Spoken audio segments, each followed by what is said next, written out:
Hi guys, today in this video I'm going to show you how you can fix WhatsApp call not showing on display screen. So the first step you simply need to do is to open Play Store, and here you need to search for the WhatsApp, and you need to update WhatsApp Messenger.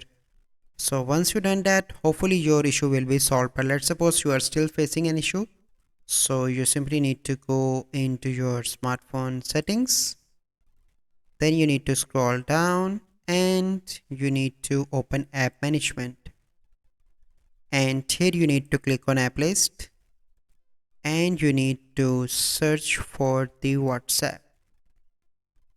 So you need to click on that and then you need to click on storage and cache.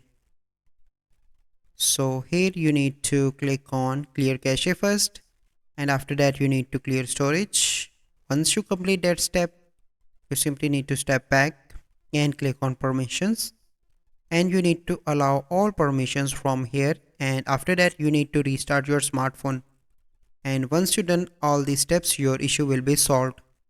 So I hope you find this video helpful. If you find this video helpful, must like this video, subscribe to our YouTube channel for future videos. We'll see you in the next video. Thank you. Have a good day.